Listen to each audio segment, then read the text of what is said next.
जय हिंद फ्रेंड्स।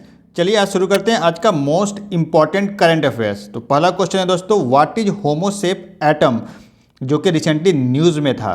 तो ये होमोसेप एटम जो है आपका septic tank and manhole cleaning robot. तो रोबोट से जो नालियाँ वगैरह साफ़ की जाएगी, तो वो एक प्रकार का ये क्या है, ये एक रोबोट है। तो एक आपका स्टार्टअप है, क्या नाम है उसका, सोलिनास, जो इनक्यूबेटेड है आईआईटी मद्रास में। तो उसने ये जो है वह first septic tank clinic robot develop किया है।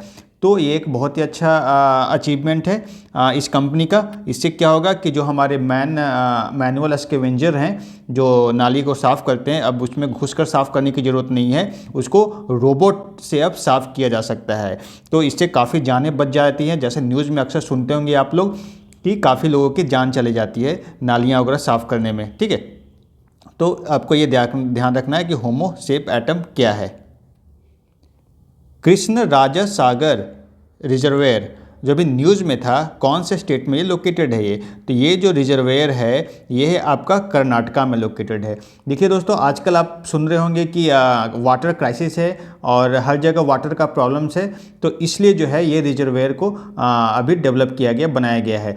तो बैंगलोर, ठीक है, कर्नाटक की राजधानी कहाँ है? बैंगलोर, जिसको जो है वह गार्डन सिटी भी कहते हैं। क्या कहते हैं? गार्डन सिटी के नाम से भी जाना जाता है। यहाँ पे जो है काफ़ी वाटर की प्रॉब्लम चल रही है। कारण क्या बताया जा रहा है कि यहाँ पे लगभग 262 लेक्स हुआ करते थे, जो कि अब सूख चुके हैं। क्यों सूख चुके हैं? क्योंकि उसको भर दिया गया है रियल एस्टेट डेवलपमेंट के लिए। इसके कारण वहाँ वाटर का प्रॉब्लम्स हो रहा है। और इवन जो है ये जो रिजर्वेयर है कृष्णा राजा सागर रिजर्वेयर, इसमें भी जो है वाटर क्राइसिस है। तो कहीं ना कहीं जो है वह गवर्नमेंट जो है वहाँ पे रिजर्वेयर को डेवलप करने का प्लान कर रही है, रीजनरेट करने का प्लान कर रही है। तो इसलिए जो है यह न्यूज़ में था। तो आपको दोस्तों याद रखना है। पंकज उदास जो रिसेंटली उनकी डेथ हो गई है, वो कौन सी फील्ड से एसोसिएटेड हैं? वो एक बहुत ही बड़े सिंगर थे। आप लोगों ने गाना सुना होगा दोस्तों, चिट्ठी आई है, ठीक है, नाम फिल्म का, जो संजय दत्त जिसमें काम किए थे। तो उसका एक बहुत ही फेमस सॉन्ग जो काफ़ी फेमस हुआ था, वो इन्हीं के द्वारा गाया गया था।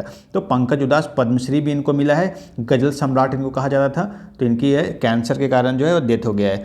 तो आपको याद रखना पंकज उदास किस फील्ड से रिलेटेड हैं। What is the theme of world NGO day 2024? तो वर्ल्ड एनजीओ डे पहले कब मनाया गया है दोस्तों?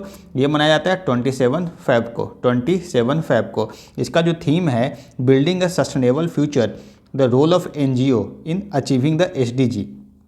तो ये इसका थीम है। एसडीजी क्या होता है? Full form sustainable development goal. ठीक है, 17 गोल फिक्स किए गए हैं इसके अंदर और 169 सब गोल्स फिक्स किए गए हैं इसके अंदर, जिसको अचीव करना है आपका बाय 2030 तक इसको अचीव करना है। तो ये इसमें जो एनजीओ का रोल है वो बहुत ही बड़ा है।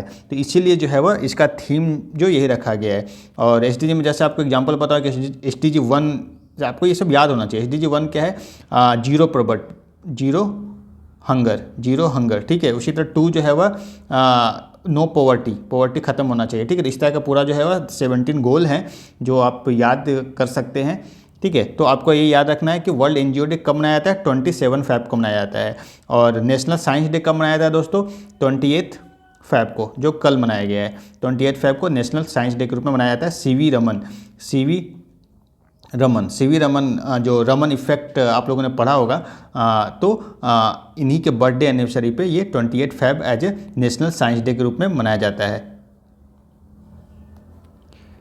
फेलेटी टियो अभी जो है नया प्रधानमंत्री बने हैं। कौन से कंट्री के बने हैं ये बने हैं तुवालू के बने हैं। कहाँ के बने ये? तुवालू जो है वो पैसिफिक ओशियन में एक छोटा सा आइलैंड कंट्री है। तो वहीं के ये नए प्रधानमंत्री चुने गए हैं।